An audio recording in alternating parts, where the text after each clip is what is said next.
തുടർന്ന് ശ്രീ ശങ്കരാചാര്യരുടെ കൃതികളെ വ്യാഖ്യാനിക്കുന്ന ശങ്കരസ്തോത്രാമൃതമാണ്.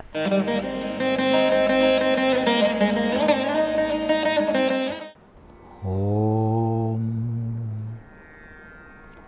ഗുരുർബ്രഹ്മാ ഗുരുർവിഷ്ണു ഗുരുർദേവോ മഹേശ്വരഃ ഗുരു സാക്ഷാത് പരം ബ്രഹ്മ തസ്മൈ ശ്രീ ഗുരവേ നമഃ. ഓം സദാശിവസമാരംഭാം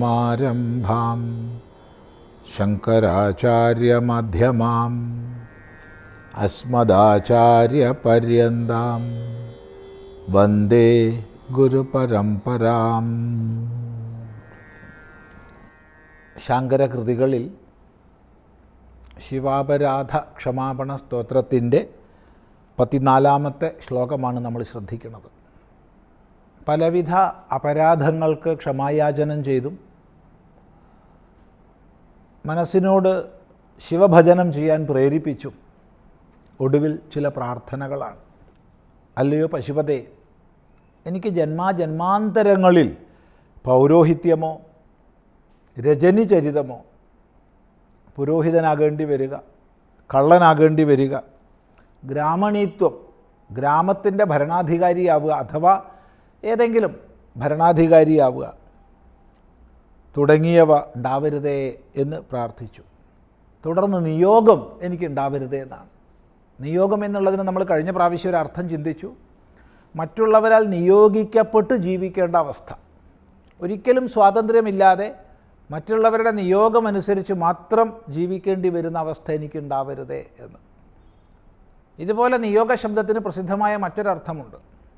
അത് പ്രസിദ്ധമായ അർത്ഥമാണ്. അതായത് ഒരു പുരുഷന് കാമാദി വിഷയങ്ങളിൽ അശേഷം താല്പര്യമില്ല. അയാൾക്ക് വിവാഹം കഴിക്കുക, കുടുംബജീവിതം നയിക്കുക തുടങ്ങിയവയിൽ താല്പര്യമില്ല.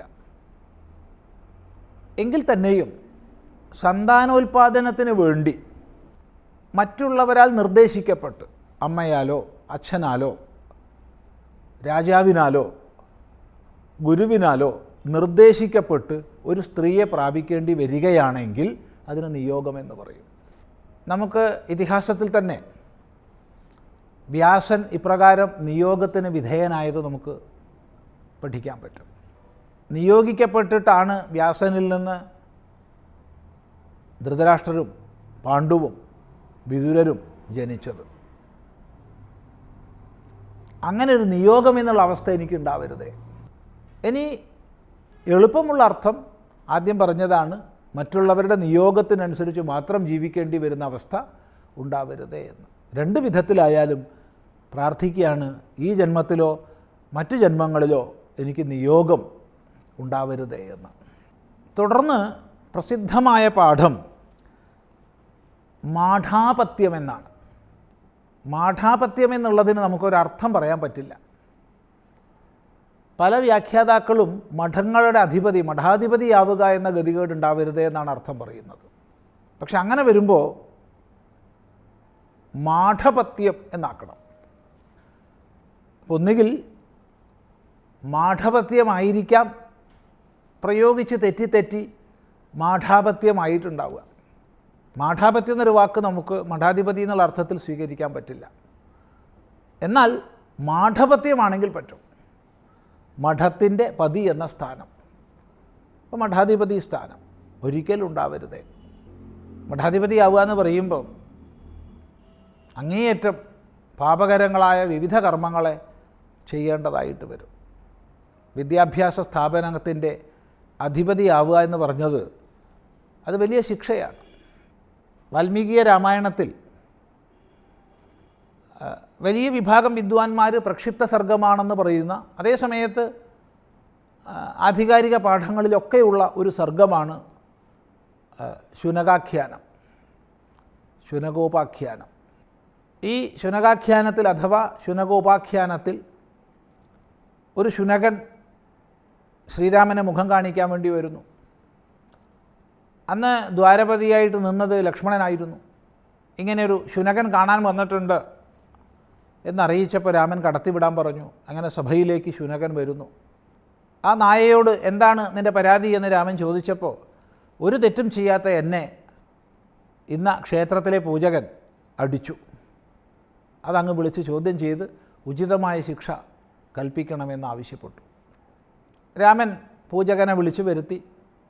അയാൾ കുറ്റം സമ്മതിച്ചു. എല്ലാവരും വളരെ ആകാംക്ഷയോടുകൂടെ ഉദ്വേഗത്തോടുകൂടെ നിൽക്കുകയാണ് രാമൻ എന്ത് ശിക്ഷയാണ് വിധിക്കാൻ പോകുന്നതെന്ന്. അപ്പോഴാണ് രാമൻ എല്ലാവരെയും അത്ഭുതപ്പെടുത്തിക്കൊണ്ട് പറഞ്ഞു, ഈ കേസിൽ ഈ നായ തന്നെ ശിക്ഷ വിധിക്കുമെന്ന്. ഉടനെ നായ ശിക്ഷ വിധിക്കുന്നത് ഇയാളെ വലിയ ഒരു വിദ്യാശാലയുടെ കുലപതിയാക്കാനാണ്, വലിയൊരു സർവകലാശാലയുടെ കുലപതി ചാൻസലറാക്കാനാണ്. എല്ലാവരും അത്ഭുതപ്പെട്ടു. ഇത് ശിക്ഷയല്ല, ഇത് വലിയ ഒരു സമ്മാനമല്ലേ എന്ന്. അപ്പോഴാണ് നായ പറയുന്നത്, എനിക്ക് ഈ ഗതികേട് വന്നത്, ഈ ഒരു ജന്മം ലഭിച്ചത് കഴിഞ്ഞ ജന്മത്തിൽ ഞാനൊരു സർവകലാശാലയുടെ അധിപതിയായിരുന്നു എന്നുള്ളത് കൊണ്ടാണെന്ന്.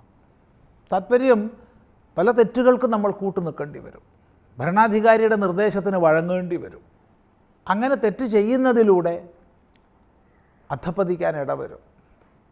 അപ്പം ആ നിലയ്ക്ക് മഠാധിപതിയാവുക എന്നുള്ളത് വളരെ ദോഷകരമായ പാപകരമായ അവസ്ഥാവിശേഷമാണ്. അതുകൊണ്ടാണ് പ്രാർത്ഥിക്കുന്നത്, എനിക്ക് മഠാധിപതിയാവാൻ ഇടവരരുതേ എന്ന്. എന്നാൽ അതിന് മാഠാപത്യം എന്ന് പറയാൻ പറ്റില്ല. മാഠാപത്യം എന്നുള്ള പ്രയോഗം അസാധുവാണ്. കാരണം മഠത്തിൻ്റെ സന്താനം എന്നേ വരൂ അപത്യ ശബ്ദത്തിനർത്ഥം. അപ്പോൾ ഒന്നുകിൽ മാഠപത്യമായിരിക്കാം, അല്ലെങ്കിൽ മാഠാപഥ്യമായിരിക്കാം. മാഠാപഥ്യം ആണെങ്കിൽ അത് ശരിയാണ്, നല്ല രീതിയിൽ അത് വ്യാഖ്യാനിക്കാൻ പറ്റും. കാരണം ഒരു മഠത്തിന് അപഥ്യമായ ജീവിതം പാലിക്കുന്നവനാരോ അവൻ മാഠാപഥ്യം പാലിക്കുന്നവൻ. അതായത് നമ്മളൊരു മഠത്തിൽ ജീവിക്കുക, എന്നിട്ട് അവിടെ ചെയ്യരുതാത്തത് ചെയ്യുക, അതിന് ദോഷം വരുത്തുന്ന രീതിയിൽ പ്രവർത്തിക്കുക, ഉള്ളിലൂടെ ഒരു മഠത്തിന് പേരുദോഷമുണ്ടാക്കുന്ന പ്രവൃത്തി ചെയ്യുക, അതൊക്കെ മാഠാപഥ്യമാണ്. അതൊരിക്കലും എനിക്കുണ്ടാവരുതേ എന്ന് പ്രാർത്ഥിക്കുകയാണ്. ഇങ്ങനെ പൗരോഹിത്യം, രജനിചരിതം, ഗ്രാമണീത്വം, നിയോഗ, മാഠാപഥ്യം അഥവാ മാഠപത്യം ഉണ്ടാവരുതേ എന്ന് പ്രാർത്ഥിച്ചു. തുടർന്നുള്ള ഭാഗം നമുക്ക് അടുത്ത പ്രാവശ്യം ശ്രദ്ധിക്കാം.